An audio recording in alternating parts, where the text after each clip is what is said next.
Hai, Assalamualaikum. Selamat kembali ke sekolah. Okey, walaupun masih dalam PEPR, harapnya awak semua tetap bersemangat untuk belajar. Okey, hari ini kita akan sambung topik kita berkaitan cahaya.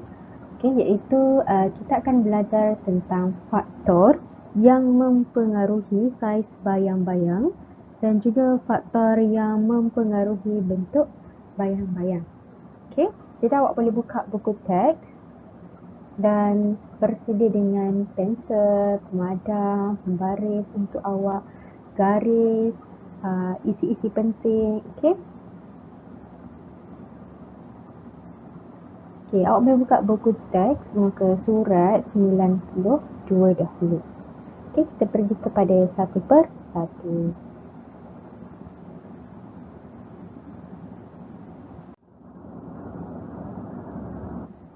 Okey, jadi apa objektif pembelajaran kita pada hari ini? Hari ini satu je objektif kita, iaitu menentukan faktor yang mempengaruhi saiz dan bentuk bayang-bayang. Satu ni sahaja. Ya, harapnya awak faham, dan kalau ada yang tak faham boleh terus tanya. Okay? InsyaAllah kita sama-sama belajar. Yang mana yang kita boleh tolong, kita tolong sama-sama. Okey. Untuk hari ini, awak kena faham bila kita sebut saiz, kita hanya gunakan perkataan kecil dan juga besar. Dan bila bentuk, bentuk ni macam kita belajar dalam matematik, dalam bahasa Inggeris, dalam sains masa tahun 1. Kita belajar bentuknya, ada bentuk bulat, ada bentuk segi empat, segi empat sama, segi empat tepat, bentuk tiga segi. Okey.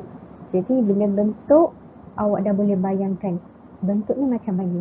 Okey, dan kalau saiz, awak kena ingat saiz kecil, besar. Okey. Jadi kita pergi kepada faktor yang mempengaruhi saiz bayang-bayang. Masa awak buat yang rama-rama tu, awak perasan tak ada rama-rama ni kecil, ada besar. Okey, ada bayang-bayang, yang pasti ada bayang-bayang. Okey, muka surat 92. Okey, kita nak belajar faktor yang mempengaruhi saiz bayang-bayang dahulu. Okey. Sebelum tu, kita kena tahu dulu faktor ni apa. Okey, jadi awak boleh ambil pensel, tulis. Faktor ni adalah unsur atau sebab yang mempengaruhi sesuatu hasil. Okey, boleh tulis kat dalam buku teks. Bila faktor, maksud faktor apa? Okay, awak dah boleh tahu dah. Faktor ni, faktor ni sebab. Faktor ni unsur. Okey, insyaAllah. Okey, contohnya, contoh situasi lah kan. Okey, apakah faktor seseorang itu sembelit? Ni waktu kita belajar tentang penyahtinjaan kan. Okey, apa faktor seseorang itu sembelit? Apa puncanya? Apa sebabnya? Okey, sebabnya apabila tinja seseorang itu keras dan sukar membuang air. Okey, bila seseorang tu sukar untuk buang air, maka berlakulah sembelit. Okey, boleh ya? Okey. Seterusnya kita akan ikuti satu eksperimen tentang saiz bayang-bayang. Untuk pengetahuan awak, sebelum kita nak buat satu eksperimen, kita perlu sediakan satu laporan, di mana laporan ni mengandungi tujuan, penyertaan masalah, hipotesis, menentukan pemboleh ubah, alat dan bahan, langkah dan juga kesimpulan. Jadi kita perlukan kesemua ni dalam laporan eksperimen. Okey, jangan risau, awak akan belajar satu persatu untuk buat laporan eksperimen. Okey. Okey, kita pergi kepada tujuan penyiasatan ataupun tujuan eksperimen ni apa? Tujuannya adalah menentukan faktor yang mempengaruhi bayang-bayang. Okey, apa penyataan masalahnya? Apakah faktor yang mempengaruhi saiz bayang-bayang? Okay, seterusnya hipotesis. Okay, hipotesis ni dah banyak kali dah. Okay, hipotesis ni antara yang famous yang akan ditanya dalam peperiksaan. Okay, bila hipotesis,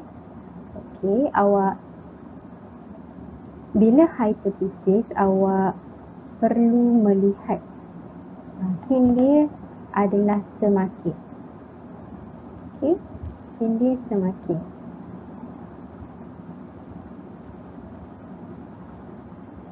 Jadi hipotesis pada eksperimen ini adalah semakin bertambah jarak objek dengan sumber cahaya, semakin berkurang saiz bayang-bayang. Okey, seterusnya kita pergi kepada menentukan pemboleh ubah. Okey, pemboleh ubah ni antara yang terpenting dalam laporan eksperimen. Okay? Dan ini adalah soalan famous dalam peperiksaan. Okay? Soalan yang akan selalu ditanya dalam peperiksaan. Okey. Kalau awak tak faham, awak boleh buka muka surat 12 untuk awak faham dimanipulasi ni macam mana. Okey. Okey.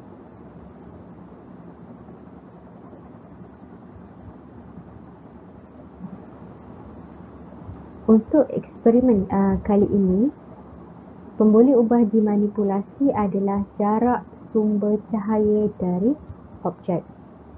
Dan bergerak balas adalah saiz bayang-bayang dimalakan, iaitu tetap.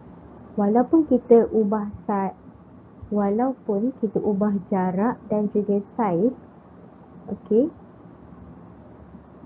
jarak objek dengan skrin tidak berubah. Nanti awak tengok objek tetap berada pada meja, di atas meja, dia tidak berubah. Kita tak angkat objek silinder tu kita letak tempat lain, tak.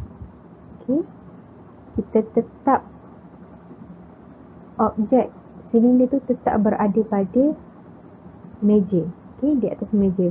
Yang berubahnya adalah jarak. Okey, nanti awak tengok nanti ada situasi di mana murid ni dia akan jauhkan lampu suluh ni daripada objek. Kemudian bila kita jauhkan jarak ni, bila kita jauhkan torchlight ni ataupun lampu suluh tadi, saiz bayang-bayang ni akan berubah. Tetapi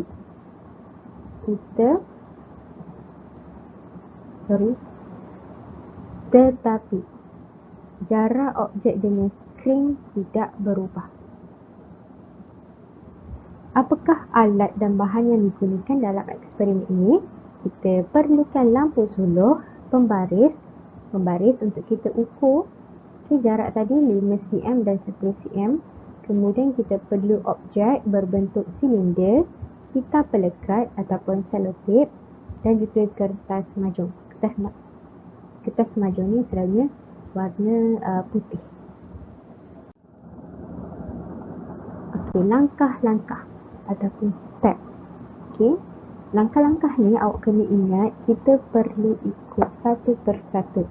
Okey, kita tak boleh nak terus buat nombor 5, tak boleh. Kita mesti bermula pada nombor 1, 2, 3 dan seterusnya sehingga kita selesai membuat kesimpulan. Jadi langkah yang pertama, kita akan letakkan kertas majung pada dinding, letakkan objek berbentuk silinder di atas meja, halakan cahaya lampu suluh ke arah objek yang berbentuk silinder. Keempat, lakarkan bentuk bayang-bayang yang terhasil pada kertas majung. Kelima, ulang langkah 3 dan 4 dengan mengubah jarak di antara lampu suluh dengan objek. Okey, yang keenam, catat keputusan eksperimen dalam jadual. Kita tengok satu video tentang eksperimen ni. Okey. Apa yang berlaku pada bayang-bayang, apa yang berlaku pada jarak. Kemudian kita pun catatlah keputusan eksperimen tadi dalam jadual. Okey. Okey, sebelum kita menjalankan sesuatu penyiasatan, kita perlu memahami laporan eksperimen tu dengan betul. Okey, sekarang ni jom kita sama-sama cek alat yang digunakan. Yang pertama, alat dan bahan yang diperlukan adalah lampu suluh. Okey, kemudian pembaris. Okey, pembaris mungkin dipegang oleh salah seorang ni lah. Salah seorang murid ni. Okey. Kemudian objek berbentuk silinder. Okey, ini adalah objek berbentuk silinder. Okey, kemudian pita pelekat. Ini adalah pita pelekat. Kalau awak nampak dalam buku teks awak, adalah pita pelekat. Kemudian kertas majung. Okey, kita ada satu kertas majung. Kertas majung ni kebiasaannya berwarna putih. Okey. Jom kita pergi kepada langkah ataupun step untuk menjalankan sesuatu eksperimen. Okey. Bila kita ada langkah, awak perlu ikut langkah ini satu persatu. Okey. Daripada nombor 1, perlulah pergi kepada nombor 2. Nombor 2, 3, 4 dan seterusnya. Langkah ni tak boleh lompat. Contohnya awak pergi nombor 1, lepas awak terus nak lompat nombor 3. Tak boleh. Okey. Perlu ikut langkah ni satu per satu. Okey, kita pergi kepada langkah yang pertama, iaitu letakkan kertas majung pada dinding.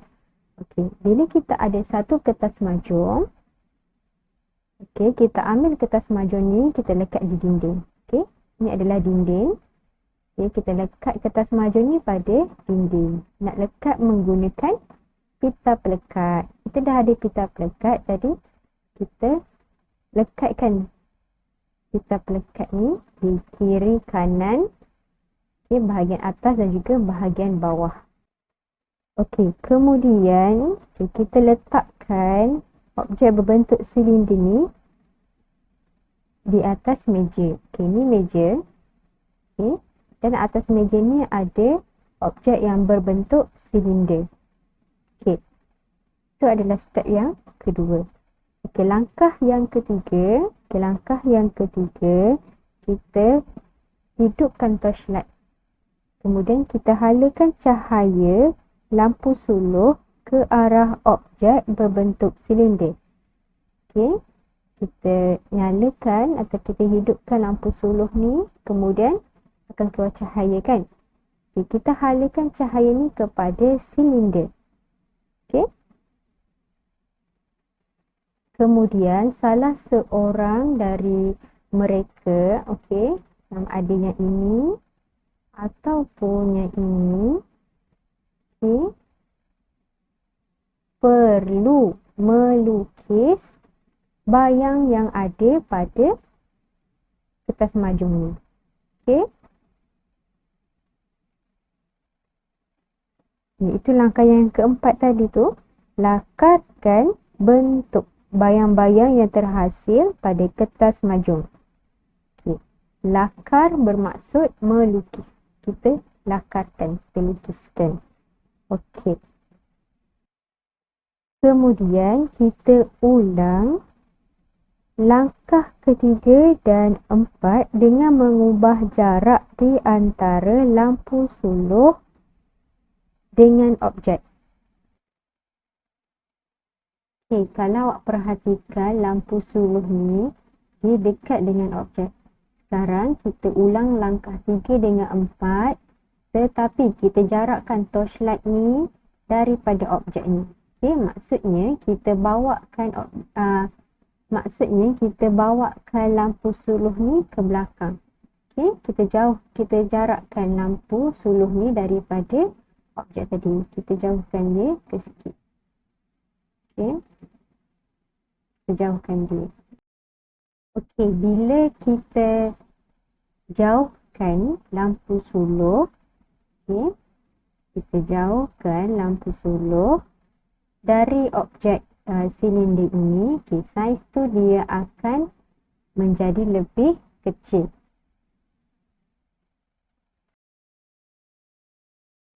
Dalam jadual, kita nyatakanlah jarak objek dengan lampu suluh. Okay, jarak objek adalah, tengok balik tadi yang atas, bahagian atas tadi, pemboleh ubah tadi. Okay, jarak objek adalah pemboleh ubah di manipulasi. Okay, di mana ini adalah PM, pemboleh ubah di manipulasi.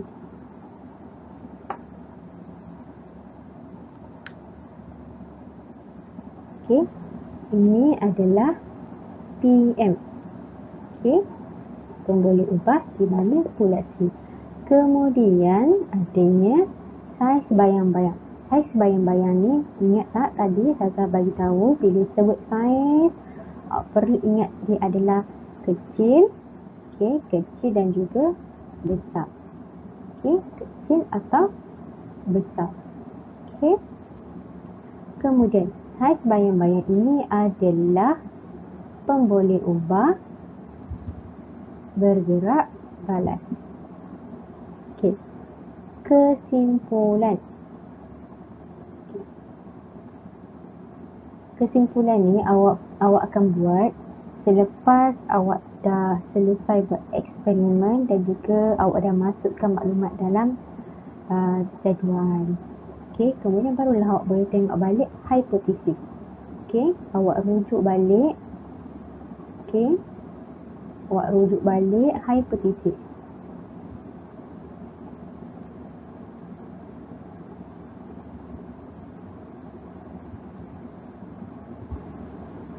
Okey, tengok balik hipotesis tadi. Berdasarkan eksperimen yang dijalankan, semakin bertambah jarak sumber cahaya dengan objek, semakin kecil saiz bayang-bayang. Betul tak? Tadi kan awak dah buat, tengok sini. Jarak yang pertama adalah 5 cm. Kemudian bayang-bayang terhasil adalah besar.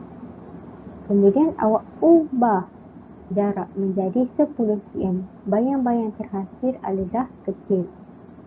Sama tak? Sama tak ini dengan hipotesis? Sama tak ini dengan kesimpulan? Jadi, adakah hipotesis tadi diterima atau ditolak? Hipotesis diterima. Okey. Seterusnya, kita pergi kepada faktor yang mempengaruhi bentuk.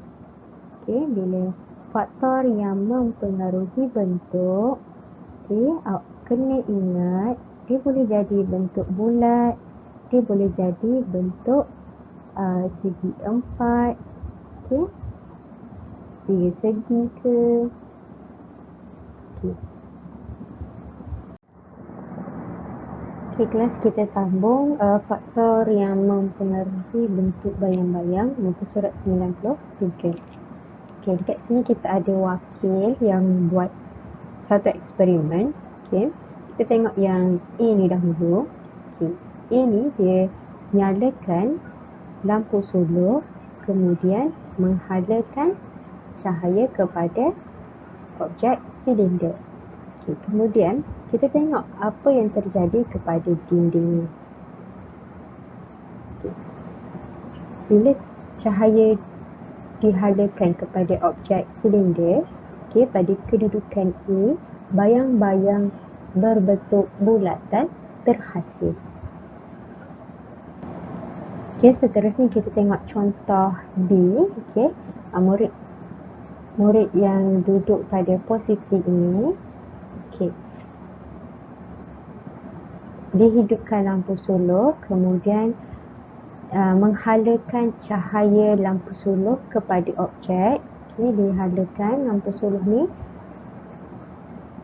pada objek, kemudian kita tengok apakah hasil bayang-bayang yang terbentuk pada dinding. Okey. Bayang-bayang terbentuk adalah segi empat. Okey. So dekat sini bila kedudukan ataupun posisi seseorang itu berbeza, okey, bayang-bayang yang dilihat juga berbeza. Boleh? Okey, sekarang kita akan tengok contoh di mana kita ubah, okey, kita ubah pula kedudukan objek iaitu silinder. Okey, sekarang kita tengok silinder ni dia berada pada posisi melintang. Okey. Jadi Ustazah akan tunjukkan satu contoh eksperimen yang mana silinder ini berada pada posisi menegak. Okey, posisi menegak maksudnya silinder ni akan berada seperti ini. Maafkan tak comel sikit. Okay, maksudnya kita tegakkan dia. Jadi kita dah melintangkan dia. Okay, sekarang kita tegakkan dia.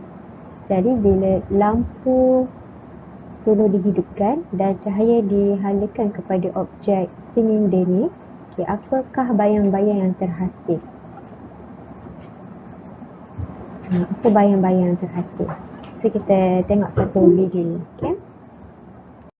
Yang mempengaruhi bentuk bayang-bayang iaitu dengan cara mengubah orientasi objek dan mengubah kedudukan sumber cahaya. Apabila bekas silinder ini diletakkan di dalam keadaan menegak, bentuk yang terhasil adalah bentuk kuboid dalam keadaan yang menegak.